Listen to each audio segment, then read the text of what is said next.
ఓం శ్రీ సాయిరామ్. ఓం సాయీశ్వరాయ విద్మహే సత్యదేవాయ ధీమహి తన్నో సర్వప్రచోదయాత్. సాయీశ్వరాయ విద్మహే సత్యదేవాయ ధీమహి తన్నో సర్వప్రచోదయాత్. ఓం సాయీశ్వరాయ విద్మహే సత్యదేవాయ ధీమహి తన్నో సర్వప్రచోదయాత్. ఓం ఓం తత్సం యో రావణీమహే గాతుం యజ్ఞాయ గాతుం యజ్ఞపతయే దైవీ స్వస్తిరస్తు నః స్వస్తిర్మానుషేభ్యః ఊర్ధ్వం దిగాతు భేషజం సం నోऽस्तु ద్విపదే సం చతుష్టదే. ఓం శాంతి శాంతి శాంతి. సాయిరామ్. మనం జ్ఞానకర్మ సన్యాసి యోగం అన్నది ఇవి మొత్తం 42 శ్లోకాలు, 40 శ్లోకాల వరకు మనం చూపిస్తున్నాం. ఇంకొక 2 శ్లోకాలు ఉన్నాయి. ఈ 2 శ్లోకాల తాలూకా అర్థం ఒకటే కనుక ఈ 2 శ్లోకాలు ఈరోజు నేను చూపిస్తున్నాను. అంటే 41, 42. దీంతో ఈ జ్ఞానకర్మ సన్యాసి యోగం అన్నది ఆయన ఆశీస్సులతో, ఆ భగవంతుని దయతో చక్కగా మనం 4వ అధ్యాయం కంప్లీట్ చేసుకున్నాం. నెక్స్ట్ కర్మ సన్యాసి యోగం, అది 5వ అధ్యాయం. అది తప్పగా నేర్చుకోవాలి. ప్రతి ఒక్కడూ కర్మ చేయక తప్పదు. ఆ కర్మ అన్నది ఎలాంటి కర్మ చేస్తే మీరు మోక్షానికి చేరుకుంటారు అన్నది భగవంతుడి తాలూకా ఆయన వాక్యాలతో మనకి చక్కగా చెప్పారు. ఎందుకంటే మనం ఇప్పుడు కర్మలో ఉన్నాం. మనం జ్ఞానయోగానికి వెళ్ళాలి అంటే మన వల్ల అవ్వదు. ఎందుకంటే అది కంట్రోల్ చేసుకోవడం చాలా కష్టం. ఇంద్రియ నిగ్రహం ఉండాలి. ఇంద్రియ నిగ్రహంలో స్వామి అంటే ఆ భగవంతుడు, ఆ పరమాత్ముడు ఎన్నో విధాలుగా మనకి చెప్పాడు. ఈ విధంగా చేసినట్టయితే నీకు ఇంద్రియ నిగ్రహం వస్తుంది, ఈ విధంగా చెయ్యు అనేసి. కానీ ఆ విధంగా చేయడానికి ఏంటంటే చాలా కష్టపడాలి. పూర్తిగాను శరీరాన్ని విడిచిపెట్టాలి, అన్నీ విడిచిపెట్టాలి. ఆ విధంగా చేసినట్టయితేనే మనం ఆ తత్వజ్ఞానానికి వెళ్ళగలం. తత్వజ్ఞానం అన్నది ఉండాలి. తత్వజ్ఞానం ఉంటేనే మీ తాలూకా అజ్ఞానాన్ని అది రూపుమాపుతుంది. ఎందుకంటే మనం మనం మానవ జన్మగా ఎత్తాము, కానీ మనకు అజ్ఞానమే ఎక్కువగా ఉంటుంది. ప్రతీదీ మనకి డౌటే, ప్రతీదీ సందేహాలు, ప్రతీదీ సందేహమే. భగవంతుడు ఉన్నాడా లేడా అని ఇంకా నమ్మకం కలగట్లేదు, ఇంకా డౌట్. భగవంతుడితో మనకేంటి పని ఉంది? భగవంతుడికి ఎందుకు మనం ప్రార్థిస్తున్నాం? ఏంటి భగవంతుడు అంటే ఎవరు? అతను ఇవన్నీ నానా ప్రశ్నలు మనకు వస్తూనే ఉన్నాయి. ఎందువల్ల ఇది వస్తాయంటే మన తర్వాత అజ్ఞానం వల్ల. ఆ తర్వాత అహం అన్నది కూర్చొని ఉంది. ఎక్కువ అహంభావం ఎక్కువ అనమాట. అంటే నాకే తెలుసు, నాకు తెలిసినట్టు ఇంకొకరికి తెలియదు. ఎందుకు ఇది బాగా మదించిపోయింది? దేనికి మదించిపోయిందా అంటే 4 వేళ్ళు 4 చేతులు అన్ని నోట్లోకి వెళ్తున్నాయి. అంటే మనకి తిండికి ఇబ్బంది లేదు. ఆ తర్వాత మనం ఎంజాయ్ చేసేదానికి మనకి ఎవరు అడిగిన వాళ్ళు లేరు. అంతా బలిష్ట ప్రకారంగా చేసుకుంటున్నాం. అది ఏదైతే బాహ్యంగా ఏదైతే మనం అనుభవిస్తున్నామో అందులో మహా ఆనందం ఉందని భ్రమపడుతూ ఆ బాహ్య వస్తువులతో మనం దానితో జతకడుతూ ఆ బాహ్య వస్తువులే అన్న దీంతో మనం దాన్ని నడిపిస్తున్నాం. అది అలా కాదు. ఇది తత్వజ్ఞానం అన్నది వేరు, కర్మయోగం అన్నది వేరు. ఈ కర్మయోగాన్ని మనం ఏదైతే మనం కర్మ చేస్తున్నామో ఈ కర్మలు సత్కర్మలుగా మార్చి మంచి కర్మలు చేస్తూ అవి దాన్ని ఉపయోగపరుచుకోవాలి. అది ఇక్కడ చెప్తుంది. అయితే 41వ శ్లోకంలో ఆయన చెప్పాడు, కర్మ ఫలాలన్నింటినీ ఏవైతే అంటే నువ్వు ఒక మంచి మార్గానికి వెళ్ళాలంటే నీ తాలూకా కర్మ ఫలాలు ఏవైతే కర్మ చేస్తున్నావో దాని తాలూకా ఫలాలన్నీ భగవంతునికి అర్పితం చేయాలి. ఆ తర్వాత నీ తాలూకా బుద్ధి అంటే నీ తాలూకా జ్ఞానం, నీ తాలూకా తెలివితేటలు దాని ప్రకారం నీ తాలూకా ఏదైతే సంశయాలు ఉన్నాయో ఈ సంశయాలన్నీను ఏవైతే సంశయాలు ఉన్నాయో అవన్నీ నువ్వు తొలగించుకోవాలి. నీ జ్ఞానం ద్వారా నువ్వు తొలగించుకోవాలి. ఆ తర్వాత నీలో లోపల ఉన్న అంతఃకరణంలో ఏదైతే మలినంగా ఉందో దాన్ని క్లీన్ చేసుకోవాలి. అంతఃకరణ శుద్ధి కావాలి అంటే ఎప్పుడైతే అంతఃకరణ శుద్ధి ఉందో నీకు ఏవైతే కర్మలు నువ్వు చేస్తున్నావో అవి నీకు బంధన అవ్వవు అనేసి 41లో చెప్పాడు. అవి 41లో చెప్పిన వాక్యం అన్నమాట. అయితే ఆ 41వ శ్లోకం ఒకసారి మనం తెప్పిస్తాం. యోగ సన్యస్త కర్మాణం జ్ఞాన సంచిన్న సంశయం. చూడండి, ఏ సంశయాలు నువ్వు దగ్గర పెట్టుకోదని అంటున్నాడట.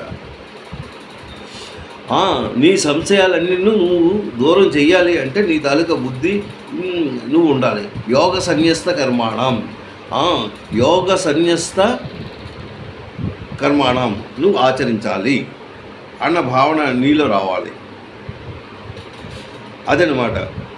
ఓ అర్జున, నీ తాలూకా కర్మలు ఏవైతే నువ్వు కర్మలు చేస్తున్నావో అది భగవంతునికి అర్పించి నీ అంతఃకరణంలో ఏదైతే నీ అంతఃకరణ శుద్ధి చేసుకొని నీ అంతఃకరణాన్ని అంటే లోపల ఉన్న భావాలని, లోపల ఉన్న మనసులో ఏవైతే చెడ్డ భావాలు ఉన్నాయో ఆ చెడ్డ భావాలన్నీ నువ్వు తుడిచివేస్తూ ఓన్లీ భగవంతుని మీదే నీ జ్ఞానం ఉంటూ దాన్ని ముందుకు వెళ్ళాలి. అదే వేస్తున్నారు. యోగ సన్యస్త కర్మాణం జ్ఞాన సంచన్న సంశయం ఆత్మవంతం కర్మాని నిమగ్నంతి ధనంజయ అంటే ఓ అర్జున, నువ్వు ఏదైతే విధిపూర్వకంగా కర్మల్ని ఆచరిస్తూ కర్మల తాలూకా ఫలితాల్ని భగవంతునికి అర్పించి నీ తాలూకా బుద్ధిని, నీ తాలూకా తెలివితేటల్ని, నీలో ఉన్న సంశయాల్ని అవన్నీ నువ్వు తుడిచివేస్తూ లోపల అంతఃకరణ శుద్ధి ఏర్పడాలి. నీలో ఏవైతే చెడు భావనలు ఉన్నాయో ఆ చెడు భావనలు లేకుండా మంచిగా ప్రవర్తించి భగవత్ అద్భుతం చేసినట్టయితే నీకు మంచి కలుగుతుంది. ఇది 41. 42లో చెప్పాడు. ఒకసారి మనం చదువుకుందాం. 41లో యోగ సన్యస్త కర్మాణం జ్ఞాన సంచన్న సంశయం ఆత్మవంతం న కర్మాణి నివర్జంతి ధనంజయ, నువ్వు నీ ఆత్మ ఏదైతే ఆత్మ ఉందో ఆ ఆత్మ క్లీన్గా ఉండాలి. దాంట్లో ఎటువంటి సంశయం నీకేమీ ఉండకూడదు. కర్మలు ఏవైతే చేస్తున్నావో మంచి కర్మలు చేస్తూ అవి భగవంతునికి అర్పితం చేస్తూ ఉండాలి. అలా చేసినట్టయితే నీకు భగవంతుడు మోక్ష మార్గంలో నువ్వు వెళ్ళగలవు అని చెప్తున్నాడు. అయితే 42లో ఏడు చెప్తున్నాడో మనం ఇప్పుడు కాకున్నాం. తస్మాదజ్ఞాన సంభూతం, అందువలన ఓ అర్జున, తస్మాత్ జ్ఞాన సంభూతం హృదస్థితం జ్ఞానాసిన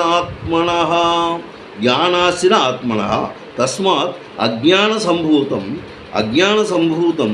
హృదస్థిం జ్ఞానాసిన ఆత్మసః. అది ఫస్ట్ వర్డ్. తస్మాదజ్ఞాన సంభూతం హృదస్థం జ్ఞానాసిన ఆత్మనః అని చెప్తున్నాడు. ఏంటంటున్నాడు? నీ సంశయాలు ఏవైతే నీకు సంశయాలు ఉన్నాయో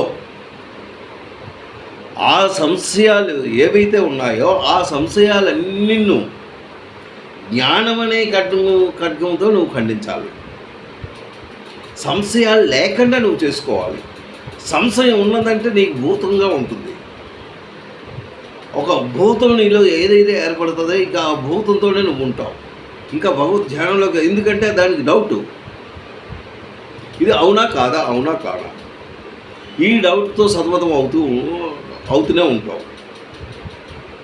ఈ కర్మల తాలూకా విశేషణం అలాంటిది.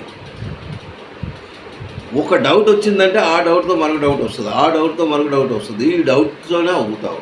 ఈ డౌట్స్ పోవాలంటే నువ్వు ఏం చేయాలి అంటే నువ్వు జ్ఞానం కావాలి. ఆ జ్ఞానం ఎలా లభిస్తుంది? జ్ఞాన మార్గంలో వెళ్తే కానీ నీకు లభించదు.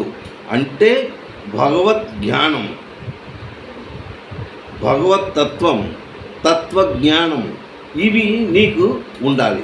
ఈ తత్వజ్ఞానం అన్నది నీలో ఏర్పడినట్టయితే నీలో ఉన్న సందేహాలు పోతాయి. ఆ తత్వజ్ఞానం కావాలంటే భగవంతుడు ఎలా చెయ్యాలి అన్నది ఒక గురువు దగ్గరికి వెళ్ళి నువ్వు గురువుతో ఆ తత్వజ్ఞానాన్ని సంపాదించు. ఆ గురువుకి తత్వజ్ఞానం తెలిసిన వాడై ఉండాలి. అప్పుడు నువ్వు ఆయన దగ్గరికి వెళ్ళి నువ్వు సంబోధించు. అంటే భగవంతుడు అర్జునుడికి చెప్తున్నాడు. అది అర్జునుడు చెప్పినట్టు కాదు, మనకే. అక్కడ అర్జునుడు చెప్తూ మనం కూడా దాన్ని భావించుకోవాలి. ఆయన ఏడు చెప్తున్నాడో ప్రతీదీ మన గురించే చెప్తున్నాడు. దేనికి చెప్తున్నాడు అంటే నీలో అజ్ఞానం ఎక్కువగా ఉన్నది. ఆ అజ్ఞానాన్ని తీస్తే కానీ నీకు జ్ఞాన భావన రాదు. జ్ఞాన భావన వస్తే కానీ నువ్వు భగవంతుని దగ్గరలో చేరలేవు. నువ్వు ఏదో సంపాదించేస్తున్నావు, ధనం చేసేస్తున్నావు. నేనేమో 4 వేళ్ళు కట్టాను, 4 విద్యలు కట్టేశాను, 10 కార్లు కొనుక్కున్నాను, ఇవన్నీ నావే అన్న భావన నీకున్నట్టయితే నువ్వు పూర్తిగా అజ్ఞానంలో కూరుకుపోయావు.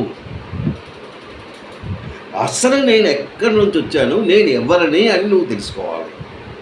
మళ్ళీ నేను ఎక్కడికి వెళ్ళాలి. ఈ బ్రతుకు అన్నది ఏదైతే లైఫ్లో ఉందో ఈ లైఫ్ అన్నది శాశ్వతం కాదు. ఇది మరణం తథ్యం. ఇందులో ఏంటంటే మనం బాలుడిగా ఉన్నాం, బాలుడి నుంచి యవ్వనంకి వచ్చాం, యవ్వనం నుంచి వృద్ధాప్యంకి వచ్చాం, వృద్ధాప్యంలో అదే లాస్ట్ అనమాట. వృద్ధాప్యం అయిపోయిన తర్వాత మనం మరణం తప్పదు. ఇది జీవిత సత్యం. ఇది జీవిత సత్యం. ఇది ఏదైతే నీకు లైఫ్ ఉందో ఈ లైఫ్లో నువ్వు నేర్చుకోవాల్సింది ఏంటి? నేను సంపాదించాను, ఈ సంపాదన అంటే నువ్వు తీసుకెళ్ళింది ఒక్క పైసా ఉండదు, ఏమీ లేదు. ఒక్క పైసా కూడా నువ్వు ఇక్కడ నుంచి ఏమీ తీసుకెళ్ళావు. ఇక్కడ నుంచి తీసుకెళ్ళవలసింది ఏంటి అంటే మంచి చెడు. అది నీకు ఎలాగ ఏర్పడుతుంది అంటే నీకు మంచి జ్ఞానం కావాలి అంటే నీకు తత్వజ్ఞానం కావాలి. ఈ తత్వజ్ఞానం నీకు ఎప్పుడైతే జ్ఞానం వచ్చిందో ఆ జ్ఞానంతో నీ అజ్ఞానాన్ని ఖండిస్తే నువ్వు అప్పుడు మామూలుగా అవుతావు. కర్మయోగం ముందు ఎప్పుడైతే నువ్వు అతను ఏంటంటున్నాడు, జ్ఞానయోగం కర్మయోగం అంటే ఈ జ్ఞానయోగంతో నువ్వు నీలో ఉన్న అజ్ఞానాన్ని పిలుస్తూ నువ్వు కర్మను నువ్వు చేస్తూ ఉండు. కర్మలు చేయక తప్పదు. నువ్వు కర్మలు నువ్వు చేస్తూ ఉండి నువ్వు ఈ పని చేయాలి. కర్మలు చేయకుండా నేను ఒక దగ్గర కూర్చుంటాను అంటే అవ్వదు. అంటే నీ తాలూకా కర్మ ఏంటి, నువ్వు దేని గురించి పుట్టావు, నువ్వు నీ తాలూకా డ్యూటీ భగవంతుడు ఏటిచ్చాడు, ఏ వర్ణంలో నీకు ఇచ్చాడు, ఏ వర్ణంలో ఇస్తే దాని తాలూకా డ్యూటీ నువ్వు నిర్వర్తించాలి. అంటే నీ డ్యూటీ ఏంటి? యాజ్ ఎ ఫాదర్గా చేసుకోవాలి. అంటే ముందు మనిషిగా చేసుకోవాలి, నీ డ్యూటీ నిర్వర్తించాలి, యాజ్ ఎ ఫాదర్గా చేయాలి. తర్వాత నీ భార్యని, పిల్లల్ని అందరినీ ఒక లెవెల్లో తీసుకురావాలి. ఆ తాలూకా నీ సంసార సాగరాన్ని ఒక మంచి మార్గంలో పెట్టినట్టు చేయాలి.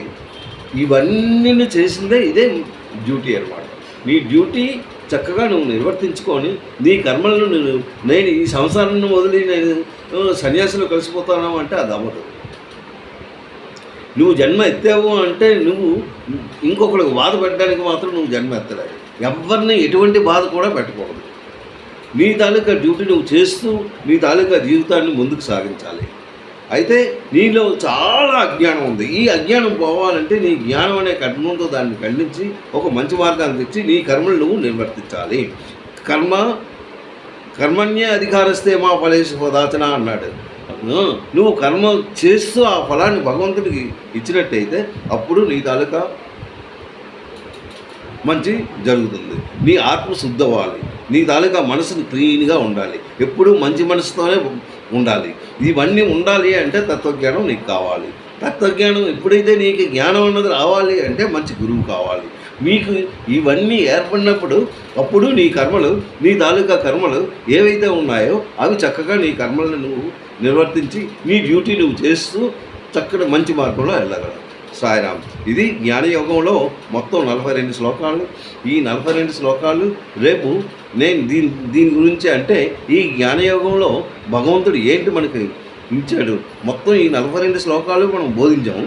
ఈ 42 శ్లోకాల్లో అసలు అర్థం ఏంటి, భగవంతుడు ఎందుకు మనకి ఇది చెప్పాడు, ఏంటి చెప్తే ఏంటి మనం అర్థం చేసుకున్నాం, అన్నది అది నేను రేపు చెప్తాను. సాయిరామ్.